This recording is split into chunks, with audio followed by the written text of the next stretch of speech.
This is our final time for this year on our congregational Bible studies as we close out concerning our marriages. Just a few minutes ago, Jessica asked me, is this the night when the kids go to a different place? I said, no, that's next Sunday. So the 17th, next Sunday night, we'll have our targeted Bible study, and the young children will be in the library area. But then Jenna turned around and she said, oh yeah, tonight is about love and all that stuff. I said, yeah. We're finishing out love and all that stuff. All right? Here's where we've been. We've noticed the wedding shower and the gifts that we give with a spiritual emphasis. We've noticed the ceremony that is used, the commitments and the promises that are made. We've noticed the life of being married and what's involved in that. And tonight we finish the series by discussing together how to stay married. Messages for our marriages. Marriage is for a lifetime. Turn your text again to Ecclesiastes chapter 9. That will be our text for the evening. You can just stay there and notice the words that are used there are going to provide some things for us concerning how to stay married. Now, I would suggest to you, as most of us understand, staying married, preparing to stay married begins before you actually get married. I'll not tell you who it is. Don't want to embarrass them. But years ago, someone in this congregation and I were meeting for premarital counseling. And I said, my job, why do you want to meet with me, they said. Well, my job is to talk you out of getting married. And the person said, well, that's not very nice. And I said, well, think about this. If I can talk you out of it, you probably shouldn't be. Well, I guess that's right. See, deciding to stay married for a lifetime begins before you actually get married. I had a call today to do a wedding, and they said, what are your requirements? And I said, we have to have discussion times. Well, how many? And if you really want to be married, does it matter how many? So that's how you stay married in the first place. We all understand that. We're not here tonight to talk about the idea of God's command that we stay married. I've said it many, many times. I'll give you the chance to prove that you've been listening. There's only one way to keep from breaking up a marriage. What is it? Never say the word divorce. That's right. Never. Never. In fact, you don't even say it jokingly. You don't even say it flippantly. You don't even say it even though you don't mean it. Just don't say it. If you never say it, you won't be. I think it's an impossibility. Somebody has to say it. Huh? No. I didn't. You didn't. He didn't say it to her. He said it to us. There you go. If he says it to her, I'll go over and whoop him. Well, I'll hit him with a long stick and run. That's what I would do. But the idea is that once it's floated around the house, you can grab it anytime you want to. So just don't say it. So we're not here to talk about that. What we're talking about is, what advice do we have to make sure that we can and will stay married? I'm going to give you the launching pad ideas that are here, and with your vast experience, you can add to it and tell us how we can improve in that way. First of all, let's begin with that first word in verse 9, live. Live. The first thing I would suggest is Solomon is telling us you need to be an eternal student in marriage. An eternal student. We joke all the time about eternal kernels, don't we?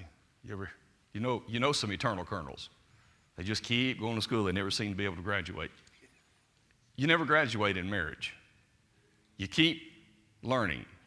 Has anybody who's been married more than, say, 15, 20 years learned anything new about your spouse recently? Anybody? Afraid to admit it? Can't remember what it was? Think you've got it all done? What? I hope you still learn something. We must be in school constantly. He says, live that way. You are living in a marriage. You are living the life of being married. There is nobody that has it down pat. There is nobody who understands it perfectly. There's nobody who understands the other person fully. We are constantly in the knowledge state, learning together. What would you say are the keys to continually learning about your spouse? Conversation. What did you say? That's right. Communication and conversation. That's exactly right. Talk to each other. Talk about things. You might be surprised what you will learn. We would be surprised what we will reveal.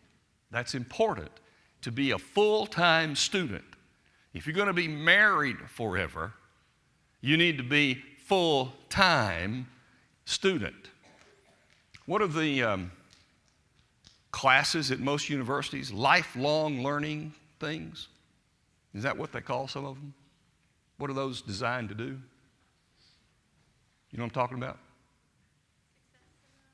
Pardon? Success seminars. Who are they for? Yeah, you can be, whether you're a student or not, right? Can a person like myself take a class from now on at Eastern learning stuff? Sure. Lifelong learning. That's exactly right. We are constantly in this, that's what they do. They provide it. Why is that important to be a lifelong learner? Generally speaking, why is that important? Keep your mind working.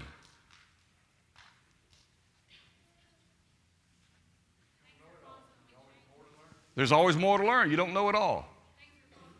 Not everything stays the same. Things are constantly changing, so there's always something to learn. That's very good. Would lifelong learning keep you from getting stale? Settled? Apply that to our marriages. I think it works the same way. All right, number 2. Maybe I should start with, did you take a nap today? So far, I'm not sure that you're as vibrant as you have been, but that's okay. I'm prepared. Joyfully. Does anybody have a different word in a translation than joyfully? Live joyfully. Enjoy life. Well, here's what's fascinating about this. That word is not in the Hebrew text. I don't even know. I've tried to find out. Why is it translated that way? Here's the literal wording of the phrase. Instead of live joyfully with the wife whom you love, it actually says see life with the wife that you love. See life. Maybe he's saying take a bunch of trips together. Now, I don't know what the connection is. Why would they say joyfully versus see life with the wife that you love? I don't know. You have any thoughts on that? If you chose the right mate, seeing life through his or her eyes is going to be a joy. Oh, that's good. Yeah, yeah. If you choose the right mate, or if you are the right mate, seeing life through those eyes will be joyful. That's good. Life is a journey. That's it. There's a lot of joy to be gained in doing things together. And so there are a lot of people who talk constantly about when we retire, we're going to see the world. Well, that's what I think Solomon is saying. He's saying, see the world with the wife that you love. And he's thereby saying that's how you find joy. That's how you find what keeps you together. Live joyfully, technically, literally. See life with the wife that you love. So take a lot of trips together to produce that. Number 3. All the days of your vain life which he has given you under the sun. Solomon says, be sure that you travel with the third wheel. Now, that's used in a negative way. How? What's the third wheel? Usually we speak of it in the sense that somebody's out of place. Out of place. Right? We usually refer to it in a date, right? 2 people are dating and somebody else goes along and I feel like a third wheel. Just doesn't work well. But Solomon says, hey, if you want to stay married, you better take the third wheel with you. In other words, what did he say? The wife whom God has given you. He has given you this marriage. If he has been the one to give it, because that's what the marriage ceremony is about, inviting God and recognizing God in the situation, then shouldn't he travel with you everywhere you go? Certainly so. He therefore is the third wheel. He is the one who travels with and provides. I thought about this. Why do you put training wheels on a bicycle? So you don't fall. Stability, that's right, and balance. With God as the third wheel in the life of marriage, you have stability and balance. You have stability so that when the difficult times come, he keeps you from falling apart if you allow the third wheel to be used. And he provides balance. How do marriages get out of balance? We don't have enough time. Well, give me an idea. Selfishness. Right. Taking each other for granted. Good. Going your separate ways instead of being together and thought, mind, process. Okay. Is it lack of communication? Think about it in a different way. How might a marriage get out of balance, but both people are still doing the same thing together? Can you get out of balance together? You can get out of balance with God. How so? God is not important in your life. You don't make decisions based on God. So if both people together are leaving out God, that's an unbalanced marriage, but you're doing it together. Is it possible together to have too much work and no recreation time at all? Can you have all of your time spent recreating and nobody working? Well, sure. Even though you're together, even though you're on the same page doing the same thing, it would still be out of balance if it is not involving all of life. There is work, there is spirituality, there is recreation, and it must be balanced. Any one of those things, to the exclusion of everything else, you can't even be spiritual, claiming to be spiritual, if you're not working, taking care of yourself. And if you're not providing for the things that should be provided. So God is the third wheel that needs to be a part of that marriage. He brought you together.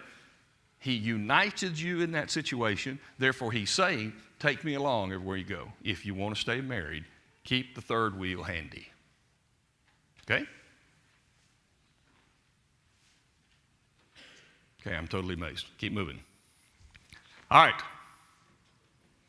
He says, all your days of vanity. What's he talking about there? Why does he use that phrase? All the days of vanity. Sounds bad. Well, we always think we know more than we do. Sure, we think we know more than we do. This is a phrase that Solomon uses a lot in the book of Ecclesiastes. What's his point about vanity in Ecclesiastes? Meaningless, because life without the proper emphasis is meaningless. That's exactly right. And so if you go about the meaningless days or things of life constantly, and that's all you're doing, it's a life of vanity. There's that out of balance concept. Then notice, for that is your portion in life and in the labor which you perform under the sun.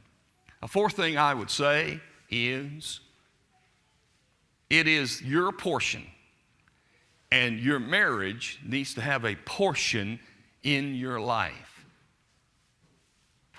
Just out of curiosity, how many of you married people have ever put something related to your marriage in a day planner or on a calendar?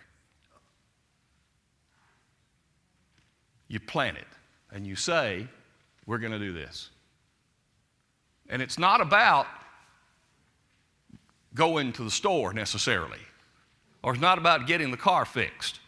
I'm talking about planning and scheduling time as a married couple. Plan for it. We plan for everything else, don't we? There are some people that cannot function without a day planner. And there are people like me who need a day planner. I just hadn't thought about this vanity phrase that he uses, which it strikes me that our life is the vapor. Thought that came to my mind when you mentioned that earlier. It seems to me that one of the things that he may be implying here is that our marriages need to have a spiritual focus beyond this vain life. If our marriages are to serve the purpose of a pleasant life here on earth, well, that may be nice, but it really doesn't mean anything. That is vain. If, in fact, your marriage is focused on those things for which I think God created marriage, which are spiritual in nature, then I think you have something. Absolutely. I think that's true. The spiritual makes sense out of everything else that we do as married people. It's the spiritual part that gives every other thing that we do purpose, reason, and provides something for the future. So plan to work on marriage. Put it in your day planner. Schedule time. Make sure. And I've always thought it's a good idea to tell the kids, it's not about you. You're going elsewhere. This is for me and Mom. Well, we want to go to the movie too. Sorry, not for you. We're working on us. Nothing wrong with that, right? Yes. Okay. How many missed their naps today? I'm seeing that a lot of naps didn't happen. All right. Remember, our wives or our husbands are sitting right next to us. So Was that that kind of limits, It hasn't the other rights. I don't understand. All right. All right, verse 10. Whatever your hand finds to do, do it with your might. I have always thought it was interesting that he would talk about marriage and then he uses that phrase. Whatever your hand finds to do it with your might. Well, certainly it applies to everything, but let's apply it to our marriages. Whatever your hand finds to do, go to work every day. Go to work. If we have jobs, we are responsible and we go to work. If we have appointments, we are responsible and we keep them. If we have responsibilities to do, then we fulfill them. Then we ought to consider, there's a way in which we should consider our marriages as our work. This is my job. This is my responsibility. This is an appointment that I have made with myself. Go to work every day. Every day is a chance to say, I'm working on my marriage. That's an attitude that we need to have. Now, is it fair to think of marriages as something you work on? it's in the same vein Jesus said, work out your own salvation.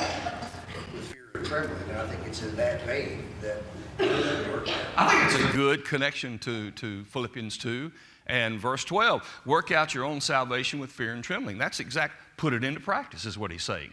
He says, make it your life. This is what you do. And in this way, work on your marriage. Work it out. Put it into practice. Work it out.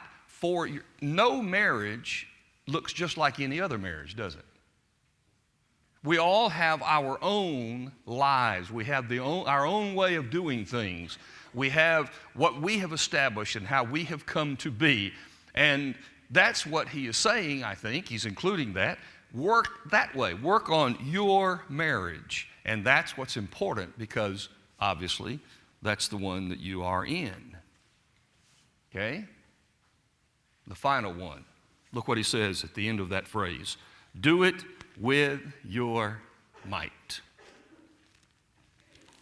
Should I embarrass us? How many of us, whether we're doing a lot or a little, have some kind of weight training or workout program that you're going through? Joe, farming counts, so go ahead, that counts. There you go.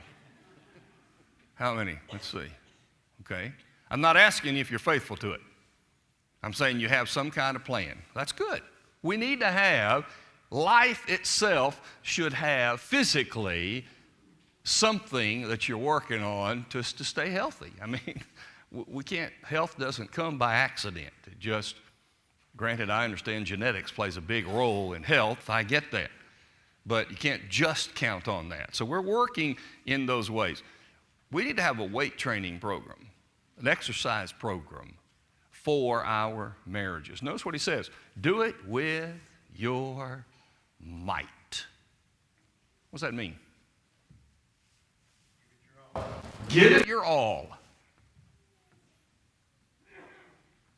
What would you be willing to do to work on marriages with all your might? What should we be willing to do? Go, Brett. I'm not sure this is the answer to the question, but doing things with your spouse that you really don't want to do, but you do it because it's together time, and probably chances are the spouse really doesn't necessarily want to do it either, but wants your company. I'll give you an example. I hope my wife is not watching on TV, but I think we killed that whole thing a while back. going to Walmart. I despise going to that place. Amen. But you know, when Lisa wants to go, and she asks me to go, it takes all of my might to say yes. Not that I always do, but if I do decide to go, don't make it painful for her. And so to me, that's an example of working on the marriage, but also working all your might to make it a pleasurable experience, no matter how much the Walmart people treat you. But anyway, it's about you and your wife going and spending time together. Something as simple as that, sometimes is all you get. I think it's a great way of looking at it. I mean, there are all kinds of things in marriages that any one of us, or even both of us, don't like or want to do. But there are things that need to be done. You know, I laugh at my son-in-law, Kevin, because when it's dirty diaper time, he just does this. And of course, he's got this excuse. He says, I'll throw up. Well, is that a good excuse, or has he found the key? He's found the key. Somehow he has found the key. Of course, my question is, what if Aubrey goes, but it makes me throw up too? Call somebody. There are things that we don't want to do, but marriage is not about everything is exactly what we want it to be. It's lovely, it's wonderful. There are things that just have to be done. There are things that we need to do. And therefore, if it's not pleasant, you put your might into it. In fact, doing something that you don't want to do in a proper way takes a lot more might and strength than doing what you want to do. I mean, you have to work at it. That's fine. Another simple example, when your wife tries a new dish, it's always delicious. Well, now, Jack, I don't want to pursue that because I can honestly say I've never had a problem with that. So I say try them all. Now, if she tries to make me try the new cakes that come out, I don't want that. And it's not delicious. I'm sorry. You got to know what to say and when to say and how to say. I remember when we first were married, Rebecca said, okay, you get 2 meals a day, pick them. Yeah. Sorry, she's taken. Yeah, 2 meals a day. Now, what if I had said, how would it have gone if I had said, well, Mama gave me 3? Yeah. Those 2 meals just disappeared. Yeah, we pretty well know how that would have gone. Yeah. My thought was, wow, I'm going to get 2. Yes. Well, it's easy for me to pick because I didn't like getting up anyway. So, lunch and dinner. We've had the last 4 weeks. It lets you think about things that you probably normally don't think about. You examine your marriage because you want it better. You want to do better. So I know for us, we've thought about it. We've talked about it because we want to make things better. Than, not that we're in trouble anyway. This meal thing out. Yeah. Well, let's wrap all of this up. That's a great springboard to wrap it up. We had these 4 Sunday nights, and we're having 13 weeks on Sunday morning to talk about marriage. Why is that important? What is the value of spending all of this time on this topic? The pressures on the home today are so numerous and so constant that if we don't work on it, we're going to have a very difficult time to stay married for life. Yep. The pressures are always fighting. Yep. And that we have to make sure it doesn't creep into our homes. Good. It's not acceptable. Good. It's not God's plan.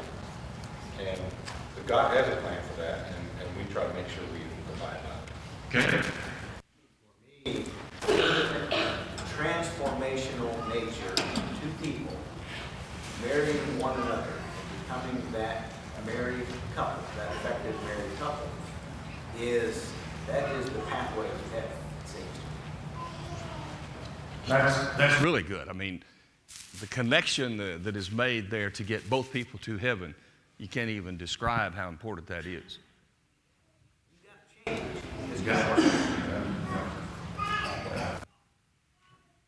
That's what marriage is all about. It's about changing. That's a fact. If you're just the way you were when you married, there's something wrong. Home goes, so goes the church. That's one of the basic principles that I wanted to make sure that we all understand. The church is a composite of a bunch of married couples and families. That's what it is. And if we're going to have a church that is vibrant and active and service-oriented, that is faithful to God, we cannot overlook the importance of that building block wherein children are trained and work is done, which is why we're spending this emphasis on it. Mike? Because, when we're working on our relationship with our spouse, that's also building our relationship with God too. Because it's teaching, it's teaching us both ways. That's exactly right.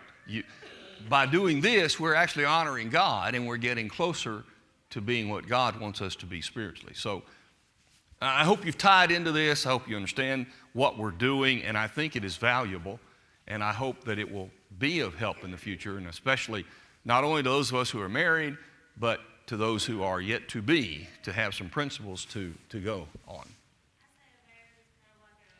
Car. If you don't ever get your car tuned up, it may keep puttering along, but how much better is it going to run if you have a tune-up? So stuff like this, say, is a tune-up for a marriage. I think it's a very fair analogy. The constant notice of the car needing tune-up and care just to keep it may continue to last for a while without tune-up, but it's not really doing well. That's very, very good. Caleb, you lost your truck down there. Is that you? Oh, is one of y'all's? Ashley, is your truck? No? There's a truck down here on the floor that's crept out from the college group. Obviously, oh, it's even farther back than the college group? Ah. Well, it made it all the way down to the front. I don't know how that happened. But. All right, any thoughts to close out this series? You have a moment. Come up. I think it's too often the oath that is taken before God, when that marriage is, when that ceremony taking place, is taken so lightly at the same time. That just should not. I absolutely agree with you. It's a very serious point. That's what we were making, yeah. Habit of replacing it instead of fixing it. Well, Something is that's broken, good. we go out and buy something new instead of fixing the one. That's outstanding point. I mean, we do that all the time with stuff. We sure can't have that attitude about marriage. I appreciate you bringing that up. All right. Be dismissed. Go. Wait, Jack's got something. Yeah, I'd like to repeat to all of the young men, the key to marriage. Here it is. Here it is. You have to learn to say, I'm sorry. You're right. Please forgive me. Learn those words and you'll have a happy marriage. Carol's anything women ought to learn? No comment. That's a very good thing for women to learn. No comment. I like that. I absolutely like that. Take that to heart, ladies. You should have no comment. That comes from Carol Hall.